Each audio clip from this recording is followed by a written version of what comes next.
Et bienvenue dans ce nouveau vlog. Aujourd'hui je vous emmène avec moi, en fait on est à environ 30 km de Lyon, ça s'appelle le Sentier de l'Iséron, donc en région Rhône-Alpes. Vous avez une forêt avec une rivière, des prairies. Et comme vous savez, en fait construire des terrariums c'est pour moi une passion, mais c'est également une activité professionnelle. Et du coup pour ce faire j'ai besoin de branches, de racines, et vous vous en doutez bien, j'ai besoin d'aller les chercher dans la nature. Donc aujourd'hui je vous emmène avec moi, on va essayer d'aller dénicher quelques petites perles rares, et puis on va essayer de faire un peu d'herping, mais je sais pas s'il y aura beaucoup d'animaux. Il fait très chaud aujourd'hui, et en tout cas on va essayer de voir si on peut trouver peut-être des lézards ou des serpents, mais ça me paraît quand même compliqué.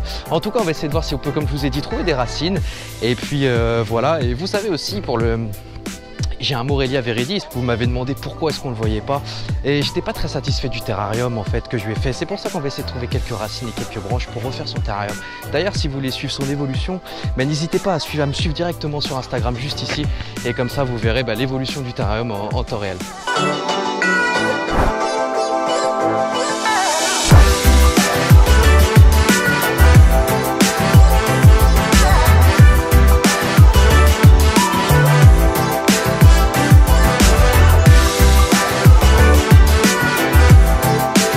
Bon, je viens enfin de trouver la première racine qui m'a l'air vraiment pas mal. Elle trempait dans l'eau, du coup, c'est du bois flotté, elle pourrira pas en terrarium. Et je pense qu'il y a des choses pas mal à faire. J'adore ses formes, elle a vraiment des formes assez spéciales, et je pense qu'on peut faire quelque chose de bien avec. Bon, elle est un peu arrondie, un peu vraiment stylée, donc je vais la récupérer, et puis je pense que je vais l'utiliser pour le terrarium du Morelia viridis. Comme je vous ai dit, je suis pas satisfait de son terrarium actuellement. C'est pour ça que je vous l'ai pas montré dans le premier vlog. Mais là, on va refaire le terrarium ensemble du coup, et puis je vais utiliser cette racine pour son terrarium. Ok, du coup je vais la poser ici, je vais la laisser là, et puis comme ça je passerai la reprendre au retour, parce que j'ai pas envie de m'encombrer les mains avec ça pendant une heure, pendant toute la balade. Du coup je vais la mettre là, et sur le retour je viendrai la récupérer.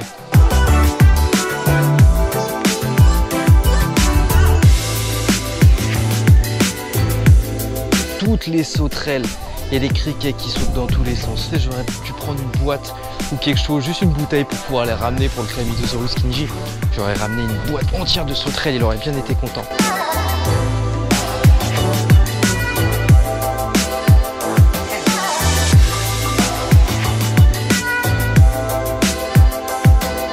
Ok la team Viridis, là nous sommes en pleine expédition, en pleine Amazonie. On est juste au-dessus des Caïmans noirs, c'est assez dangereux. Je pense que ce soir on va bouffer du piranha, qu'est-ce que t'en penses? Je pense qu'on n'y passera pas la nuit. Je pense que ça va être compliqué. Là juste en dessous, on vous montre pas parce que franchement c'est trop dangereux. Je pense qu'il va arriver d'ailleurs. Ouais, ils arrêtent pas de sauter. On s'est déjà fait bouffer un petit peu le pied, mais ça va, on en a un deuxième tranquille. Ok les gars, donc j'ai récupéré ma branche. Et là je viens d'en voir une autre, regardez. Vraiment stylée. Regardez, elle est là. Regardez-moi, c'est encore du bois flotté. Regardez comment c'est stylé. On dirait les racines de vigne qu'on trouve en animalerie pour 50 €. Et ben voilà, ici c'est gratuit. Il suffit juste de la désinfecter un peu. Ok, du coup on a fait le tour, et j'ai trouvé du coup deux belles branches comme je vous ai montré, de bois flotté. Donc ça c'est vraiment cool. Je pensais trouver un petit peu plus, mais et voir quelques animaux, mais je pense qu'il fait trop chaud. J'ai vu pas mal de lézards, mais c'était assez dur à filmer. Donc on va rentrer, et puis on va refaire ensemble le terrarium du viridis, comme ça je vais vous montrer un petit peu, et voilà. Ok les gars, donc du coup voilà ce que j'ai ramené. Donc les racines, j'ai ramené quelques petites pierres, et là on a de la mousse et de l'élastopure pour refaire le décor. En fait à la base les parois elles étaient recouvertes, mais ça me plaisait pas du tout. Le fond non plus il me plaît pas, c'est très moche. Donc là on va tout refaire. Donc là je pars de ça. Donc juste hier j'ai juste bien siliconé là-bas pour faire une partie terrestre en gros. Donc et là vous aurez une partie aquatique avec une cascade. Il y avait déjà une cascade qui était dedans, du coup je vais en profiter pour la garder. Et puis voilà, on va faire tout ça. Et entre temps j'ai aussi reçu un colis pour ce terrarium, je vais vous montrer tout de suite. On va regarder ensemble tout de suite. Alors moi je sais ce que c'est évidemment, heureusement pour moi quand même. Donc voilà, c'est un Reptile-Reign 2 chez Trixie Croplay, donc pour mettre dans ce terrarium. À la base, moi je suis pas trop pour les systèmes de brumisation comme ça, de marque, etc. Je préfère vraiment les pompes classiques qu'on raccorde nous-mêmes, mais ce système, pour l'avoir déjà testé, il me semblait tout à fait correct. Et pour le terrarium du viridis, je pense qu'il va être vraiment parfait, parce que je veux pas non plus faire des brumisations toutes les 2 heures comme pour les dendrobates. Là ça sera juste, je pense, une fois le matin et une fois le soir, histoire de garder l'humidité, et que les plantes se portent bien. Donc je pense que ce sera largement suffisant. Donc en plus je l'avais à un prix intéressant. Donc on va tester ça après ensemble.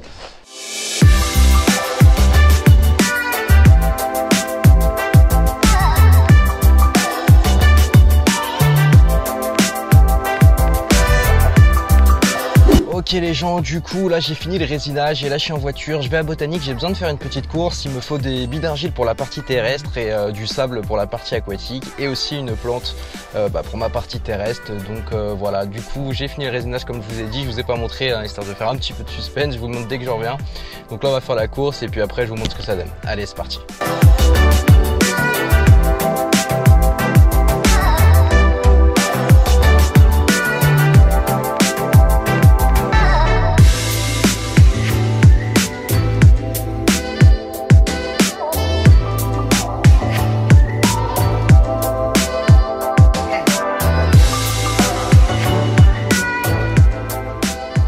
La petite cascade dans le coin, la mousse de java sur la rive, donc je pense que ça devrait bien pousser. J'en ai mis aussi sur la cascade, les plantes, donc le petite plante là, le petit arbuste, quelques broméliacées, il a déjà trouvé sa place, et donc notre belle racine de bois flotté que je kiffe vraiment, parce qu'en plus ça lui fait 2 spots. Il a 2 spots là, il a un spot là, parce qu'en fait c'est en relief, on voit pas très bien de face. Et je n'ai mis un petit au fond. Ouais, ça lui fait plusieurs niveaux, mais bon, généralement il reste en haut, sauf le soir, il descend. Donc voilà, dites-moi ce que vous en pensez, moi j'aime bien. Donc c'est de la récupération, c'est pas le plus beau terrarium que j'ai fait, mais en tout cas il me satisfait visuellement tout en adoptant les paramètres nécessaires au bon maintien du Morelia viridis, hein, c'est quand même le principal. Et donc voilà. Oui bon, j'ai été me couper les cheveux, donc c'était pas du luxe, hein, je peux enfin vous parler sans casquette. Donc ça c'est plutôt cool. Pour la partie technique, qu'est-ce qu'on a? On a toujours le plafond chauffant, le fameux plafond chauffant qui me sert depuis que j'ai le Morelia viridis, depuis qu'il est bébé il y a 3 ans, il marche toujours aussi bien. Relié donc sur le thermostat, vous voyez, donc ici il est à 28, donc nickel. J'ai installé le système de brumisation, donc là vous avez le système de brumisation qui est relié sur le timer du thermostat. Parce que ceux qui savent pas, le timer est un timer à la seconde et vous pouvez paramétrer, je crois, 3 ou 4 cycles à la journée. Et pour ce terrarium là, c'est pas un terrarium pour les dendrobates, on veut pas que ce soit un terrarium très humide, on veut pas 80-90% d'humidité non plus, hein, le Morelia viridis, faut pas non plus qu'il ait une humidité vraiment excessive. Donc pour avoir le taux d'hygrométrie nécessaire et pour que les plantes se développent convenablement, on a besoin d'un voire 2 cycles par jour. Je pense que je vais faire un cycle le soir de brumisation de 10 ou 15 secondes et ça suffira largement. Donc le timer était parfait pour ça. Pour ce qui est de l'éclairage, donc comme on a des vraies plantes, j'ai mis un spot Terra LED et un spot horticole 100 watts, spot que vous pouvez retrouver sur le site, donc n'hésitez pas à aller checker ça. Et voilà, écoutez, donc la petite cascade en fond. Voilà, bah écoutez, dites-moi ce que vous en pensez en commentaire, si vous aimez pas le terrarium, votre avis m'intéresse. Et puis moi je vous dis à la semaine prochaine, donc lundi prochain pour un nouveau vlog. D'ici là, bah écoutez, prenez soin de vos animaux, soyez créatifs. Allez, à la semaine prochaine, ciao, bye bye.